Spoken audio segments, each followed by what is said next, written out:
Señores, bienvenidos una vez más a recordar y a aprender en este espacio diseñado especialmente para ustedes. Gracias por seguirnos. Recordemos que las estructuras aeronáuticas, más que una profesión, son una pasión. Continuamos con el tema del hardware, específicamente lo relacionado con los remaches sólidos, que como recordarán lo hemos seleccionado entre una variedad de pequeñas piezas para iniciar esta serie de charlas como una manera de resaltar cómo una pieza tan pequeña tiene una importancia tan grande en la construcción de las aeronaves. En ese sentido, escogimos el remache sólido, hablando del remache sólido de cabeza universal y el de cabeza avellanada dentro de esa representatividad de los remaches sólidos. Hoy hablaremos de los defectos y las malas prácticas en la instalación de esos sujetadores, de ese tipo de remache sólido. Vamos a ver de qué manera se ven afectadas esos procesos llevados a cabo con una pieza tan pequeña. Esas malas prácticas que podemos encontrar, las vamos a encontrar realmente resumidas en estos tres procesos: en la instalación, en la remoción y en la inspección. Los resumí allí para hacer un compendio más rápido de los fallos, teniendo en cuenta esa relación de instalación, remoción e inspección que debemos practicar nosotros los técnicos en mantenimiento de las estructuras. Durante ese proceso de instalación tenemos necesariamente que iniciar por la perforación, sería el primer punto, para poder instalar esos remaches. Para esa perforación de los agujeros empleamos una serie de herramientas como las que estamos mostrando en esta pantalla. Los agujeros de los remaches se pueden perforar con un taladro eléctrico, con un taladro neumático o un taladro manual, usando una broca helicoidal, una broca estándar o una rima para poder hacer la perforación. En el proceso de perforación también debemos tener presente que algunos remaches sólidos son necesarios que se tengan un avellanado con unos ángulos específicos. Observamos que existen para ello entonces unas herramientas como los avellanadores y los microavellanadores. ¿Sí? Si ese avellanado no se realiza de la manera correcta, con la profundidad apropiada que corresponderá al espesor del material, incurriremos en una mala práctica, como lo veremos en el transcurso de esta presentación. Como vemos en la figura, aquí hay una buena práctica que es restringirle con un caucho o con un empaque las brocas con el tope del mandril, para evitar que si se me ingresa demasiado en el material podamos afectar ese sustrato. Es limitar la longitud. Obviamente una manera más técnica es con un restrictor de longitud para que solamente ingrese la cantidad de la herramienta de corte dentro del sustrato con una limitación. Existen también una variedad de guías de perforación con diferentes geometrías, ¿sí?, y diámetros que permiten garantizar una perpendicularidad. Aquí vemos algunos bloques para poder ejecutar esa perforación, algunos bushing o guías para poder efectuar el taladrado, y recordemos que ese taladrado debe darse a 90 grados de la superficie. Entonces tenemos que garantizar esos 90 grados. Aquí una buena práctica que observamos es el uso de esas guías, una forma correcta. Aquí hay un ejemplo de uso de una guía en particular que nos permite lograr esa perpendicularidad de la que hablamos, 90 grados con la superficie. Primero tenemos que tener en cuenta que los agujeros nuevos se deben localizar, digamos realizando un diseño para su instalación sobre un papel como lo que vemos aquí en esta imagen, o incluso sobre la misma estructura de las aeronaves, como el caso de esta otra diapositiva, o sobre la misma estructura, como está ahí, utilizando agujeros ya existentes para formar un layout o una guía de distribución de esos sujetadores. Algunos de esos agujeros van a requerir un sobredimensionado, muchas veces. Entonces lo que hacemos con esos agujeros nuevos transportados a una estructura que va a servir de reparación es lo que conocemos como el copiado del patrón de agujeros para la reparación. Recordemos que si hacemos esa marcación directa con los remaches sobre el sustrato, como aquí está en esta aeronave, ese tipo de material que utilicemos en ese lápiz tiene que ser el recomendado, y hay una norma específica que las nombro aquí, que es la 1000-P-83953. ¿Por qué? Porque nunca debemos emplear lápiz de grafito, porque eso propiciaría el desarrollo de la corrosión. Entonces decimos, cuando involucremos también nuevas secciones en el material, por lo general ampliando una reparación ya existente, como el caso de la fotografía, primero debemos perforar orificios guía y luego taladrar los remaches a la medida final. Recordemos que en cualquier perforación de esos agujeros, sobre todo cuando tenemos estructuras multicapa, es decir, que son conformadas por varias chapas o láminas a unir, o estructuras que estas, digamos, necesitamos traslapar un doble o un triple, esas siempre se deben fijar con abrazaderas tipo C o con clecos antes de realizar cualquier perforación. Esto para evitar que se separen y que el orificio no me quede perpendicular o con un mismo centrado. Luego debemos retirar esas abrazaderas y esos flecos y efectuar la limpieza de las virutas metálicas, retirar todo y limpiar los agujeros, lo que conocemos técnicamente como el desbarbado. Listo. Observemos en esta fotografía la importancia del correcto posicionamiento de la herramienta. Ese taladro tiene que estar colocado de forma perpendicular. Hablábamos de unos ángulos que son 90 grados. En este caso la persona está taladrando con una broca, una superficie inclinada, como la que vemos ahí, es una superficie que tiene una inclinación. Y ahora revisemos con la ayuda de un transportador, aquí, con la ayuda de ese transportador, el ángulo de la herramienta respecto a la superficie. Como podemos observar, el ángulo de 90 indicado con esa línea punteada roja, ¿sí?, con respecto a la superficie, sería la posición correcta que debería ser empleada por ese técnico. Pero como vemos, la herramienta está alejada de ese ángulo, y en este caso la persona está usando un ángulo de 85 grados que hará que el agujero se perfore incorrectamente. Entonces va a quedar un remache instalado en ese agujero que va a tener unas cargas que no serían apropiadas, unas cargas de corte que no serían apropiadas o que no podría resistir ese remache.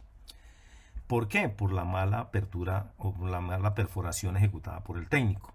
¿Y por qué está haciendo esa mala perforación? Porque estamos obviando algo que vimos anteriormente, el uso de las guías de perforación. Seguramente si él hubiese usado ahí una guía de perforación, tendría la perpendicularidad de los 90 grados necesarios. Este problema, digamos que es más común de lo que imaginamos, debido a que para posicionar esa herramienta de perforación, obviamos lo que hablamos ahora del bloque o de la guía de perforación. Aquí en este caso el operario está utilizando una guía de perforación con una broca de extensión. Observamos que así él incline la broca, en este caso está inclinada, el orificio va a quedar perpendicular. ¿Por qué? Porque lo que me está haciendo la guía es garantizarme esos 90 grados de perpendicularidad, como lo que está ahí en la imagen. Decimos que sin utilizar la técnica correcta encontramos estructuras con desviaciones en las perforaciones, encontramos agujeros, digamos, deformados, los famosos ochos, agujeros que no han sido perpendiculares a la estructura, no tienen su perpendicularidad a un eje, y por consiguiente esas estructuras asumen unos daños estructurales que van a requerir de trabajos adicionales, de repetir esos trabajos o de diseñar una ingeniería para su corrección. Eso en el caso en que el técnico, como debe ser, se dio cuenta del problema y lo manifestó y hizo la corrección. Pero muchas estructuras uno encuentra esos daños que han sido ocultos y no han sido expuestos en su momento. Digamos, una falta de profesionalismo. Encontramos que muchas de esas perforaciones hechas con una broca o con taladros, con un daño, por ejemplo en el mandril, porque no tiene una concentricidad, porque ya está deformada la herramienta, o por un ángulo incorrecto en la perforación usada por el técnico, darán como resultado pues esos agujeros deformados que estamos observando ahí en esa figura. Estos agujeros deben ser utilizados para instalar un remache sólido. Ahí seguramente se va a instalar un remache sólido. Y a pesar de que tenga esa capacidad del remache sólido de rellenar esa deformación que tiene, quedará con un remachado defectuoso que se traduce en cargas de corte asimétricas, los que les comentaba hace un momento, como se evidencia en la imagen que vamos a observar aquí. Entonces observamos que este remache ha tenido aquí o tiene unas cargas asimétricas de corte debido a la deformación del agujero.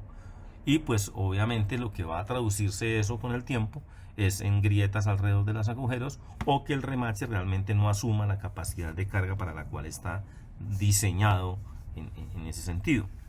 Muchas de esas perforaciones, digamos, se quedan ocultas porque, pues como le digo, el remache lo que va a hacer es el rellenar, y pues el técnico simplemente asume que ahí no hubo un problema y simplemente eso queda oculto. Es triste, por no decir otra cosa, encontrar trabajos tan deficientes como los de la imagen. Allí observamos un remachado en agujeros mal perforados o con doble perforación, los famosos ochos como los vimos antes allá, o en este caso una instalación de remaches con un avellanado incorrecto y un perforado incorrecto, ¿sí? Donde la persona que hizo el remachado pues obviamente tuvo que haberse dado cuenta de que estaba mal posicionado el agujero, sin embargo dejó la estructura así, y hasta que otro técnico llega y empieza a corregir en este caso. Lo correcto en este caso fue haber reemplazado la sección de piel completa por ese defecto que tienen ahí la estructura. Es apenamente obvio de que el avellanado no cumplió con su norma y que los agujeros tienen una mala perforación. Esas malas prácticas de perforación han sido objeto de estudio que determinan, o sea, todos han llegado a la conclusión de que a futuro esos daños en esos agujeros van a conducir a fallos estructurales por fatiga del material debido a los concentradores de esfuerzo que se originan por formación de grietas a partir de los bordes mal trabajados o deformados de esa estructura.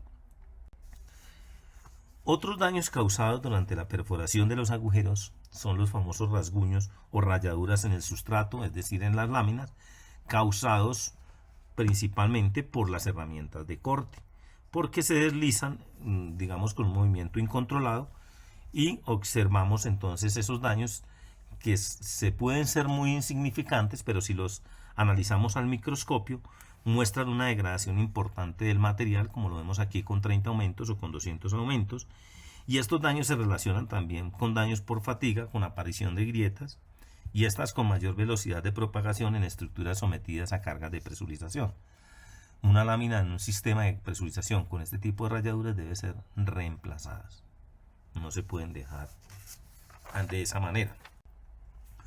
Un daño estructural significativo que degrada las estructuras por perforaciones mal conducidas es la afectación de los radios. Los radios de doblez, causado entre otros por que se hace un mal layout o se efectúa una mala fijación a la hora de taladrar.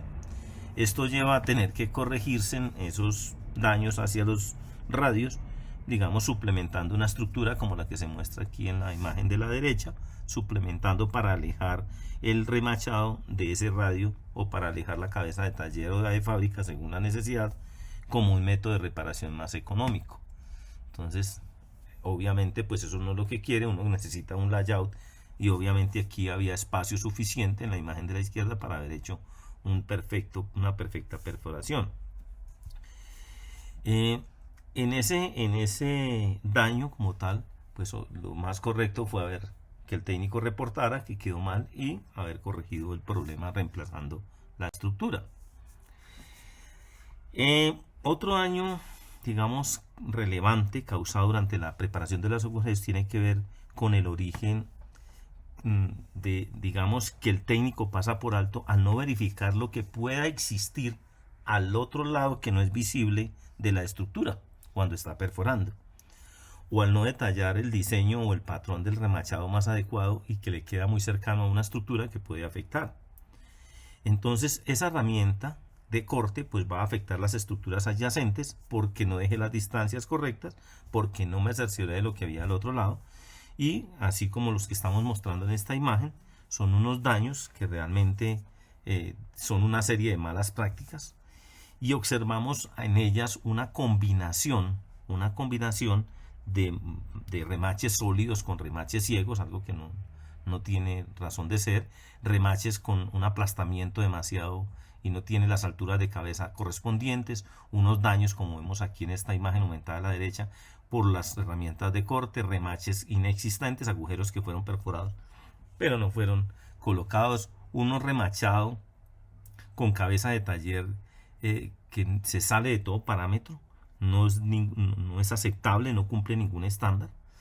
Entonces, está totalmente llena de errores inconcebibles en su ejecución por parte de un técnico experimentado, no debería ocurrir. Y realmente cosas como estas, digamos, es increíble que uno todavía las pueda encontrar. En este proceso de perforación encontramos nosotros unos daños adicionales. Es que el técnico muchas veces no usa el tamaño de broca para efectuar el correcto taladrado, que tiene que ir a la par, tiene que tener una correspondencia con el diámetro del sujetador a instalar.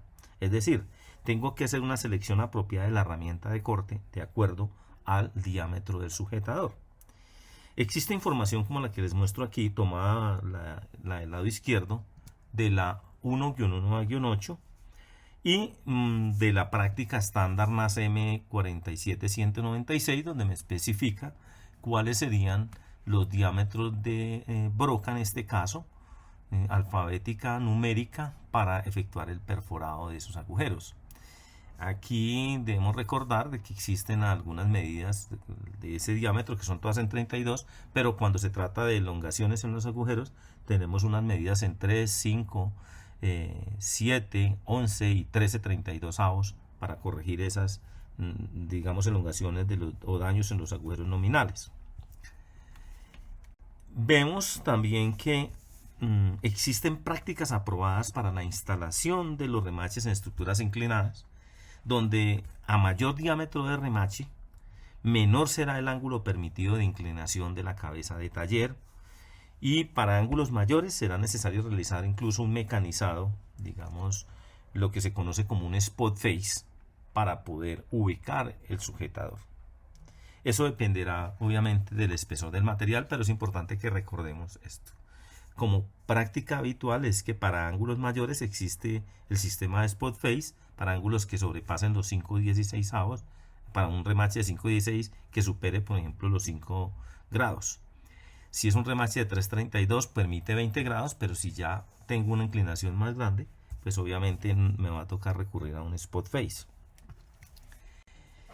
En ese proceso de remachado que vamos a entrar, que sería una segunda parte, ya vimos la primera que era el sistema de perforación, vamos a ingresar ahora cuando ya los daños que se dan cuando ya estamos efectuando el remachado. Entonces, algunas fallas dentro de ese proceso del remachado, es decir, cuando se está efectuando la compresión del remache, que se produce por cualquiera de todos estos métodos que mostramos aquí, remachado por martillo, remachado neumático, remachado por squeezer, ¿sí? Como lo vemos aquí, en convencional, normal, por martillo, por taladro neumático, con squeezer en neumática o con la squeezer, digamos, manual. Por cualquiera de esos métodos vamos a tratar de observar aquí, a mostrar algunos de esos defectos que causan algunos daños que causamos en la estructura. Encontramos entonces que durante ese proceso de remachado la posición correcta de la herramienta es importante. Observemos aquí que se le ejerce una presión al remache y es importante, pero existe un cabeceo o un movimiento de balance al iniciar la compresión, lo cual puede causar, digamos, un desnivel, un mal remachado o un ajuste inadecuado de la cabeza de fábrica sobre la lámina, y es necesario entonces mantener presión en la estructura, pero sin causarle una deformación excedente, sin hacer lo que está haciendo aquí el técnico en el video, que estamos moviendo demasiado la estructura y lo que le causamos es una deformación en muchas ocasiones. Durante esa instalación de los remaches sólidos es imprescindible la sujeción de todas las partes a unir. Esto ya lo habíamos dicho también para el proceso de taladrado. Una buena sujeción es primordial para garantizar un correcto acople de todas las partes en contacto, sobre todo si son estructuras multicapa. Recordemos cuando estamos colocando un doble o un triple, ¿sí? Entonces, eso necesitamos siempre garantizar ese acople entre esas partes en contacto. Y lo que dice la norma es que usemos tantos clecos como lo sea necesario y como sea requerido para garantizar esa instalación correcta. Para un buen remachado, la selección de la longitud apropiada del remache a partir del espesor de las láminas a unir es importantísimo. Un estándar que se maneja es que la longitud del remache debe ser 1.5 veces el diámetro del sujetador. Esto como un estándar promedio. Digamos que sería la forma apropiada para poder formar la cabeza de taller en altura y en diámetro. También es importante recordar en esta instalación contar con una barra contrarremachadora, un dolly o un dolly, del peso apropiado, como ya lo habíamos visto en los videos anteriores, respecto del diámetro y del material de remache. En la fotografía podemos observar el daño en la estructura causado por una barra contrarremachadora. Aquí en esta parte de abajo, cuando estábamos haciendo el remachado, pues simplemente la barra golpeó la estructura, este radio aquí, y pues es lo que debemos evitar. Siempre debemos sostener firmemente la barra cuando demos la compresión en ese momento. Ahora, en esta diapositiva observamos una norma que es la NASM 47796, que me habla de la preparación y la instalación de esos sujetadores, donde me está hablando de la longitud que debe tener el remache cuando yo lo selecciono para instalarlo, para que eso corresponda con la compresión a la altura de la cabeza y al ancho de la cabeza de taller. Entonces la norma NASM 47796 me explica cuáles deben de ser esas alturas de cabeza, esas longitudes de remache. Entonces hay una selección especial, les vuelvo a recordar aquí, para los guiones guión 3, guión 5, guión 7, guión 9, guión 11 y guión 13, como remaches que me pueden ayudar como intermedio entre los nominales para corregir elongaciones. Entonces, veamos ahora, seleccionando aquí arbitrariamente ese remache de 1/8, este remache de aquí de 1/8, para verificar exactamente cuál debe ser la altura. Por ejemplo, aquí me dice que la altura es de .163 en ese sistema. Y vamos a compararlo con lo que dice la norma de FAA, el manual de mantenimiento técnico, el volumen 1. Entonces me dice que esa altura de cabeza, es decir, el ancho aquí, perdón, de la cabeza, cuando ya la tengo a compresión, debe ser de .163. La norma FAA-MT dice que debe ser de .156. Más o menos es una correspondencia en esos dos. Ahora, observemos la altura de la cabeza cuando ha sido remachada. La norma del NASM me dice que es de .05 a .07. La norma que dice lo que está estipulado en el manual técnico de FAA me dice que tiene que ser de .062. Estaría dentro de ese rango.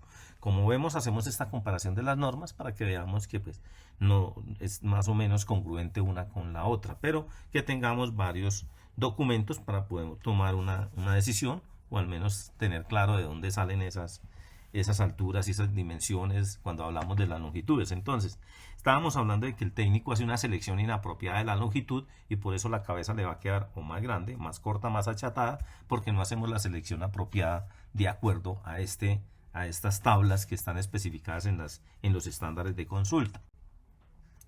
Esos sujetadores como tal, observamos que deben corresponder al tipo de material para la altura. Nosotros nos hemos acostumbrado a hablar de 1.5 en altura del remache para poder seleccionarlo para el remachado. Pero de acuerdo al AMT volumen 1, observamos aquí que hay unos remaches que me dicen 1.33 y otros 1.5. Entonces cuando la cabeza me queda formada, mínimo será de 1.25 y máxima de 1.66. Pero observemos que esto es específicamente para los remaches A, que serían los de aluminio puro, especificación 1100, para los AD, que serían los 2117, ¿sí? Para los B, que serían los 5056 de aleación de aluminio con magnesio, o los de 2024, que son los de D. Ahora, ¿qué pasa con estos D que son 2017, o con estos que son 2219, o con los 7050, o con los de Monel? La altura de cabeza, la altura de la selección de la longitud del remache debe corresponder a 1.25 o a 1.33, lo que debe sobresalir el remache después de sumar la unión de las chapas que tenga que remachar. Entonces eso me va a dar una fusión de cabeza de 1.25 a 1.5. Entonces hemos escogido el estándar, no, que el remache debe sobresalir 1.5, pero al menos es conocer más acerca de las normas, donde está claramente que incluso un 1.25 puede ser en longitud 1.33 puede ser permitida, o 1.5, dependiendo de los remaches. Y lo mismo las alturas de las cabezas y el ancho de las cabezas como tal para la compresión.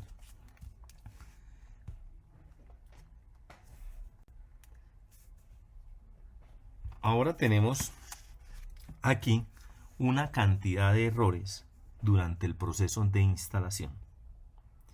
En esas imágenes podemos apreciar daños al sustrato, es decir, a la lámina. Observamos bastantes daños por golpe por el martillo, causados por la buterola, aplastamiento de cabezas de fábrica, por excesivo golpe, diferentes tamaños de sujetadores, combinación de sujetadores, un patrón irregular, no dicho, hay de todo. Muchos más defectos y daños que serán, objeto de otras charlas. Pero aquí, hablando del remache como tal en su proceso de instalación, hay un patrón de remachado súper irregular que no se puede dar el lujo a un buen técnico de realizarlo. En estas otras, imágenes, lo que vamos a observar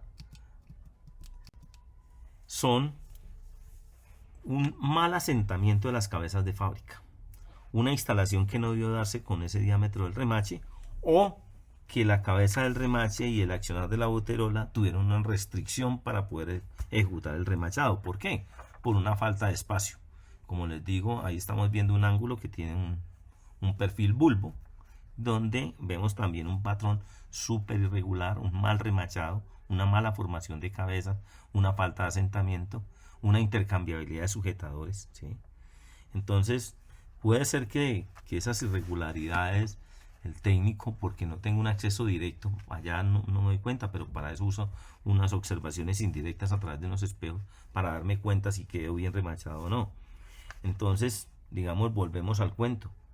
Se observan muchos errores para efectuar el remachado por toda esa cantidad de formaciones e irregularidades. Entonces, cambiar, por ejemplo, el sujetador que está aquí puede ser aceptable bajo ciertas condiciones, pero observamos unos defectos muy grandes. En estas otras imágenes, lo que observamos es la combinación de nuevo de varios sujetadores de tipo sólido y sujetadores ciegos, que podría no ser algo malo del todo debido a que existen, condiciones para que se pueda hacer de esta manera. Sin embargo, lo que estamos apreciando aquí es que no existió una debida sujeción durante la perforación, y esto llevó a una falta de fuselamiento de las estructuras, es decir, una unión entre las partes a unir, dejando vacíos como los que se pueden observar que afectan, por ejemplo, esta separación, o incluso aquí este remachado que afecta a los radios. Entonces, está mal conducida esa instalación de sujetadores. Continuamos ahora con los defectos propios del proceso de remoción de los remaches. En este proceso, que parece tan simple, pero que requiere de una habilidad y técnica por parte de quien lo ejecuta, observamos en esta diapositiva un paso a paso que va desde la marcación del centro, el taladrado, la remoción de la cabeza de fábrica, hasta el retiro del vástago, ¿sí?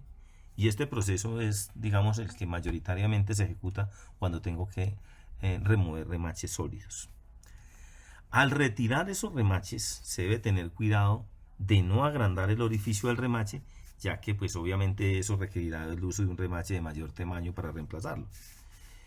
Para quitar ese remache, algunos establecen, por ejemplo, limar la parte plana de la cabeza de fábrica, obviamente si es accesible, y siempre será preferible trabajar por la cabeza de fábrica que sobre la cabeza del taller. Eso porque la primera, la cabeza de fábrica, siempre será más simétrica respecto al cuerpo del remache. Y normalmente nosotros debemos hacer una marca para permitir, como si fuera un centropunto, para permitir un taladrado o un asentamiento, un acople correcto de la herramienta de corte, es decir, de la bloca, para poder hacer el corte total a través del remache, e incluso debilitarlo para poder hacer la remoción de esa estructura.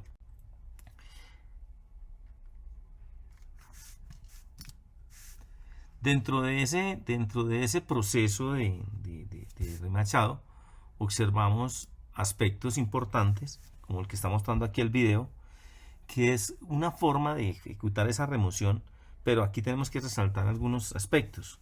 Por ejemplo, la técnica de inclinar la broca para poder efectuar la remoción de la cabeza, de poder retirarla con más facilidad, es algo que el técnico, digamos, por la práctica aprende a hacerlo. Entonces es una manera de cómo retirar la cabeza de fábrica. Luego es la manera de cómo retiro el vástago. Y luego tenemos una buena práctica que es medir con galgas de cuánto quedó el agujero, y lo que tenemos que tratar siempre es de no ir a inducir errores por deformaciones en esa estructura. En este otro video se muestra pues la utilización de herramientas diseñadas para facilitar esa remoción de sujetadores, incluso para remover sujetadores ciegos. Son diseños que se hacen de ingeniería para ayudar en esa remoción del sujetador de una manera que quede perpendicular y no afecte el orificio. Entonces, en este caso, pues seleccionamos una herramienta, verificamos una guía de una broca como tal, buscamos cuál es el diámetro realmente de ese sistema del remache, buscamos exactamente qué herramienta sería la apropiada para el remache que nosotros tenemos instalado, y luego empezamos a verificar ya lo que son las alturas de las cabezas y demás, para poder de cierta manera, digamos, manipular con toda confianza el taladrado y poder remover el remache como tal. Entonces aquí estamos observando el uso de una tecnología sencilla para poder efectuar esa remoción de sujetadores y no dejar al error humano o del técnico con solo la broca directamente en el mandril del taladro. Obviamente le digo, esto es una práctica que uno como técnico, digamos, es una habilidad que usted, una destreza que se adquiere con la experiencia y con la práctica para poder estar removiendo esos sujetadores. Entonces, como digo, esta herramienta pues obviamente tiene unas condiciones especiales de selección del diámetro de acuerdo al diámetro del remache, la broca, la altura de la cabeza para poder efectuar el taladrado, exactamente hasta dónde puedo perforar el material. Eso me da una garantía de no dañar más allá de lo que viera la estructura por si hay un error humano. Y pues obviamente la remoción se hace con una técnica, digamos, adecuada a la necesidad de la importancia de la estructura que yo esté trabajando.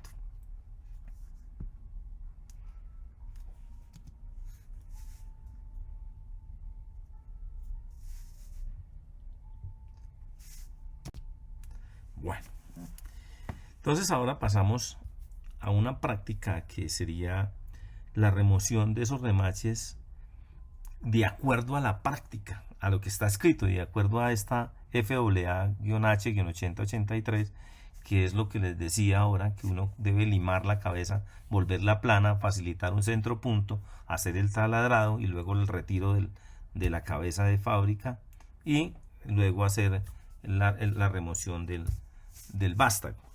Eso sería ese. Entonces, para esa tarea existen unos centropuntos automáticos como el que estamos viendo ahí a la derecha, que son de bajo costo y que nos ayudan a hacer esa remoción de vástagos, incluso para los remaches ciegos. O sea, existe herramienta de la cual nos podemos apoyar. En el proceso, digamos, paso a paso que debe seguirse, la experticia del técnico lleva a considerar la remoción de sujetadores a partir del uso de brocas con centropunto, o a calcular, digamos, la penetración de la broca, o incluso, como vemos aquí en la imagen de la derecha, a obviar y a utilizar unas prácticas de inmediatez que llevan a que realmente el agujero, una mala práctica, a remover la cabeza con un cincel. Entonces eso es una manera incorrecta, porque recordemos que para poder hacer este ejercicio es indispensable primero perforar o debilitar con una broca la cabeza de fábrica del remache. Entonces son malas prácticas que se observan con eso, porque va a deformar el sustrato y va a causar un daño adicional al agujero en su cilindricidad. Ahora, un daño mostrado durante la remoción de los remaches sólidos también, o los remaches ciegos, es el agrandamiento de los agujeros que se produce con el taladrado.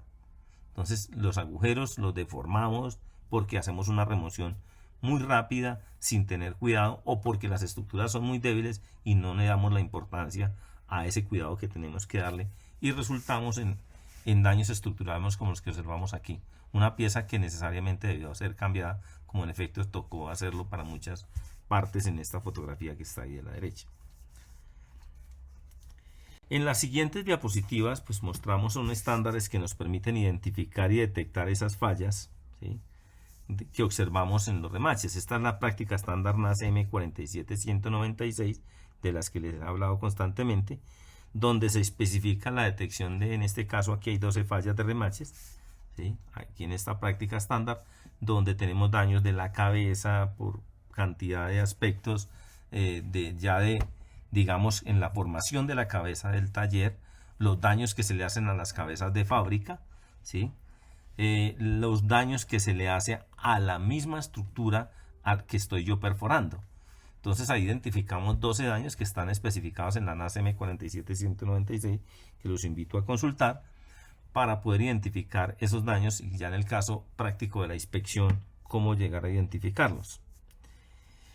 En esta otra práctica, la AC431B, pues también me muestra gráficamente las posibles fallas y los orígenes de dichas fallas, porque se hizo una compresión incorrecta, porque se usó la herramienta incorrecta, porque se comprimió o se golpeó demasiado en exceso la estructura, porque las láminas no se pudieron unir correctamente, porque no utilicé los clecos o las pinzas para unir correctamente y ensamblar las partes, porque no supe conducir con la herramienta, no supe conducir la cabeza de taller, o porque el remache estaba muy corto, o porque el remache tenía una longitud inadecuada para poder ser comprimido. Entonces ahí lo que observamos es que durante todos esos procesos que estamos viendo ahí, incluso aquí hay otra que es la C431B, donde también se muestra gráficamente las posibles fallas y los orígenes de esas fallas.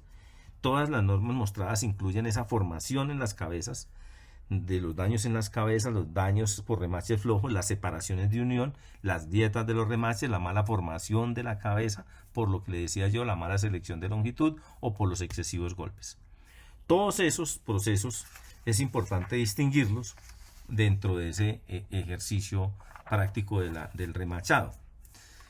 Y ya pues obviamente para concluirles esta charla, digamos que en algunos análisis de esas fallas y como parte de esa valoración estructural, los remaches que han estado sujetos a cargas críticas, pero que no muestran, por ejemplo, distorsión, deben inspeccionarse si se sospecha de cargas anormales.